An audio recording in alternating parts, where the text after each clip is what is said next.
Hey guys peeps, and welcome back to Snail TV.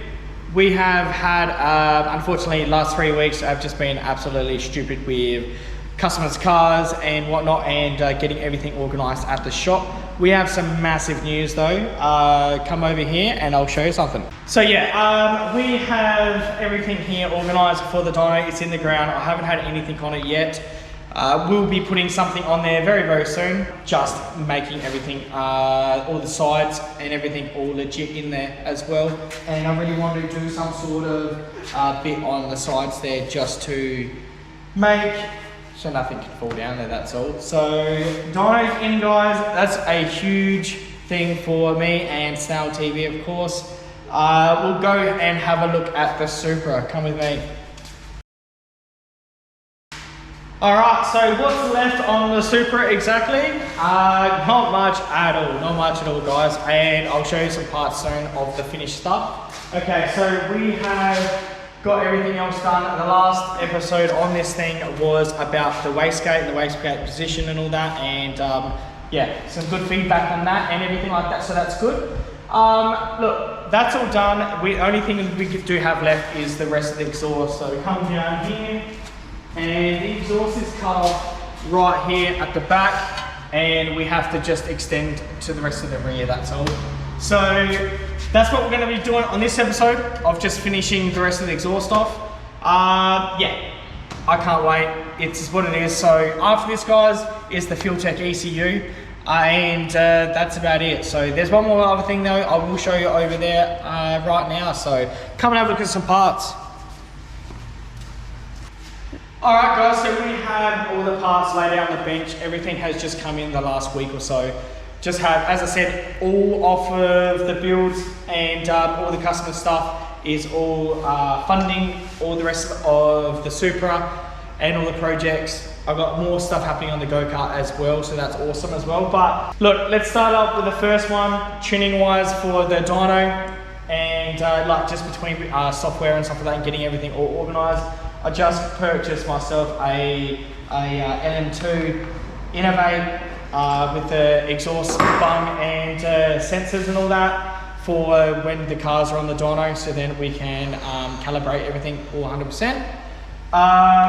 Wasn't cheap, but it's exactly what we needed for the dyno, just to get something happening, you know, so that's going to be awesome. All right, big part next. Not one, not two, but three fuel pumps for the Supra. All right, so we have got the radium fuel pump holder. Okay, this is a very nice piece. All three pump in one. Okay, so this has the housing, all the wiring on the front, dash AN fittings on the outs as well, and yeah, it's a really gorgeous unit, so I can't wait to install that. The fuel pumps were the, as I did say just before, of one of the last things to be done, apart from the exhaust. Probably won't be running the three pumps. I don't need the three pumps happening, but they're there. They're there to get used, so we'll turn, maybe, you know, give me some time and I'll have the other one also happening. All the parts and the wiring and all that as well is all in that. And Salika Spares hooked me up, so thanks very much to them. So Dave and Kelly Wong down at Salika Spares, yeah, they done an awesome price for me, and got it done, so that's a huge thing there as well. Look, we're going to jump one thing because it's for something else, but next thing is, as I did say guys, throttle body. Alright, so it's a drive-by wire. Now, this has been modified. I modified it, being told via good old Nathaniel from FuelTech. Thanks very much for letting me know anyway. But alright, so what the go is with drive-by wires is they automatically keep open at least around about that 5%.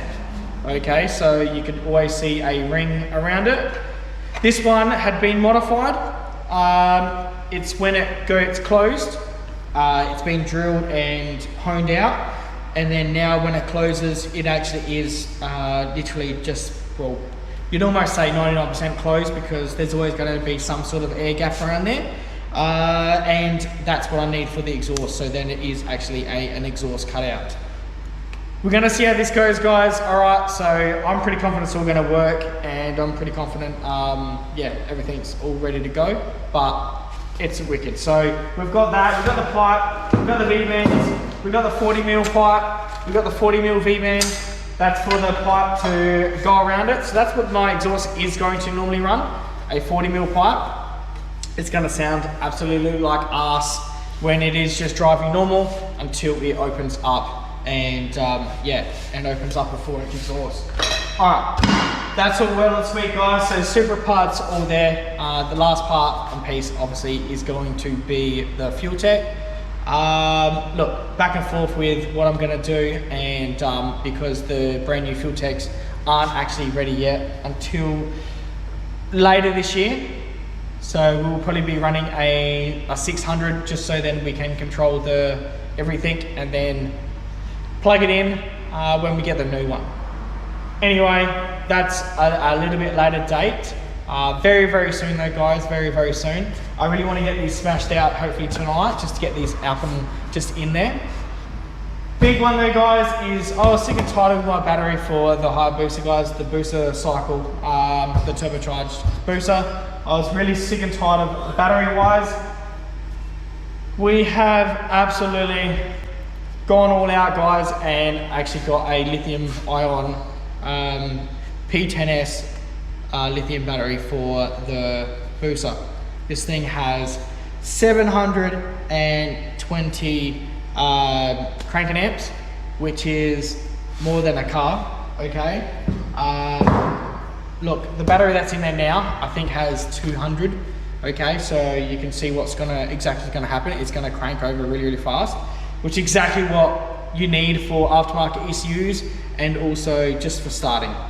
So that's awesome. It's a full spectrum battery, and that should go in there very, very neatly and very, very nicely. I will have a couple more things happening on that thing as well, so very, very soon. But for now, the Supra needs some loving because I haven't worked on this thing in over a week, almost 2 weeks now, and it's a bit lonely. I need to do a couple of things before I get on to more of my mates' cars and get it all done. So tonight, I've smashed out a few cars and a bike, and we need to do some stuff for the Supra.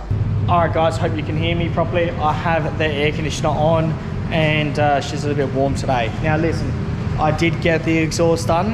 This is just another little update, and I will go through you exactly what I've done, and yeah, let's go from there. So, all right, so I could have had just the 4-inch exhaust hanging out, guys, squared off just like normal, like a normal square oval.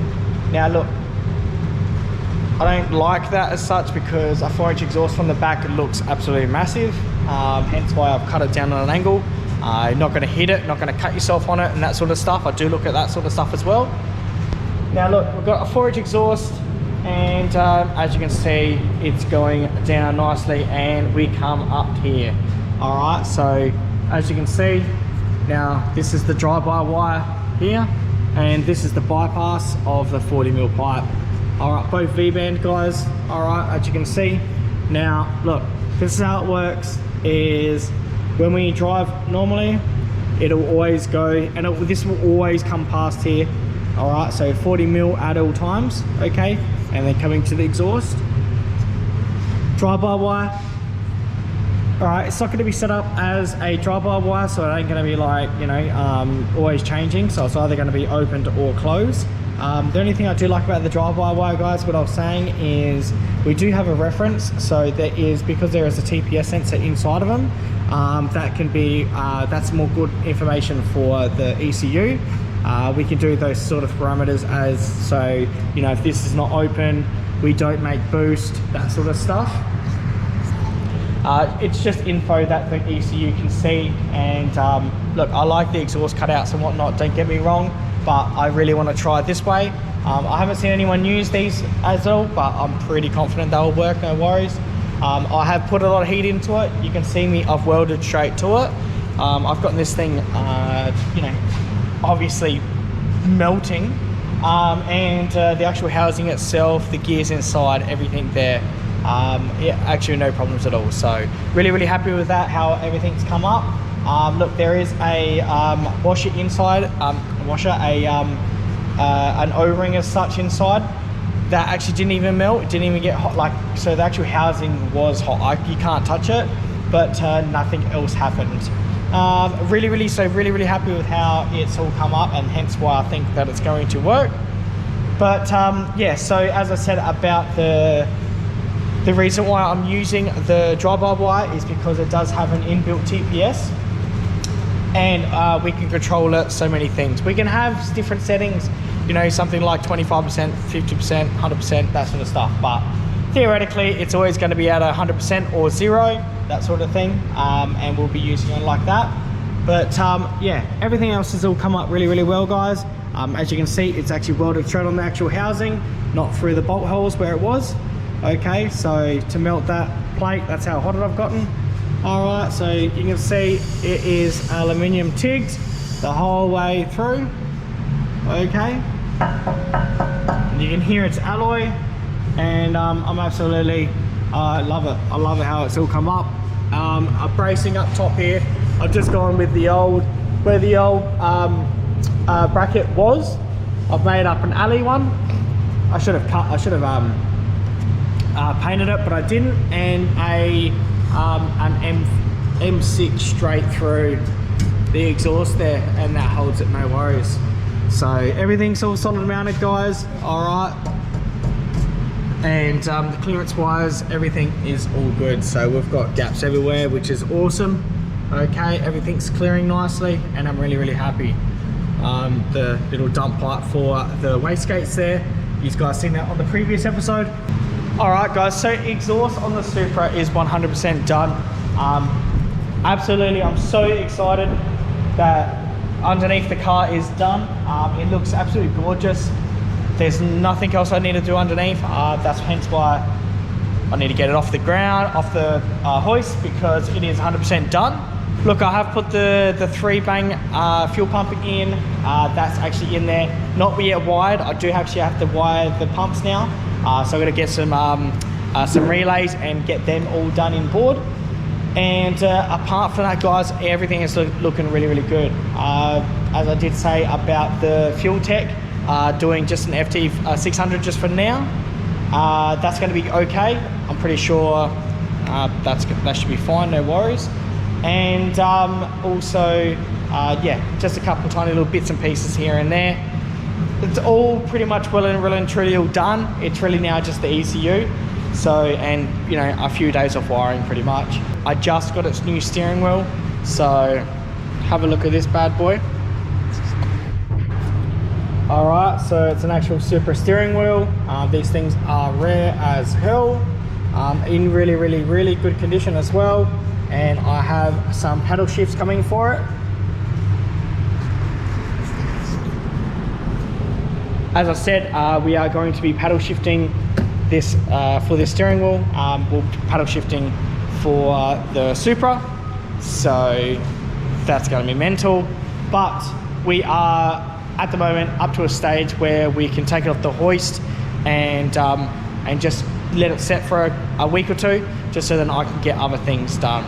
So massive updates on the Supra, guys, but we're just gonna keep it out for about a week or so, and we're gonna go from there, and I'll keep going updates on it when parts come in and more parts arrive. But yeah, I'm really happy with the build, guys. As I said, I've built this thing in less than 3 months. Absolutely stoked with the way it's come up. The thing looks absolutely gorgeous. Wait till it goes in for its last, you know, I get a last polish on it. Guys, we even got the front bar on there as well. Have a look at the front bar. How good does that thing look? I'm so chuffed with just how everything looked. Guys, as I said, I do need to polish the headlights. The indicators need to go on as well. The front mount is looking absolutely awesome. You can see how thick that bad boy is. All right, everything else is looking really good. We only just have the wiring left. That's all we have, so really chuffed. All the exhausts has turned out absolutely awesome. Wastegate replacement, the coolers, everything. So all custom fabs, guys, by myself, of course. Snail TV. but it is what it is, so really happy. Alright guys, so as I said, super update, it is what it is, and I'm back and forth for more things. Look guys, I've got to get onto this go-kart as well, so look, if it's not going to be other cars getting brought in, I'll be doing some updates on the go-kart soon. Please try and guess of what I'm going to be doing to that thing. I've got some cool stuff happening, back and forth with a few people of what I'm doing, but I absolutely cannot wait till we start the build on this thing. All right, some custom stuff happening on the back, on the head, and also, yeah, just a few things, so real excited. All right guys, so we're gonna leave it off that. So thanks very much guys for like and subscribe. Look guys, go share the page more. If you want a sticker, please message me. I've got a heap of stickers, a few different colors as well, so we can get that organized. And yeah, we can go from there. So I'll see you guys on the next episode, of course. But for now, thanks very much guys, and I'll speak to you soon. See you peeps.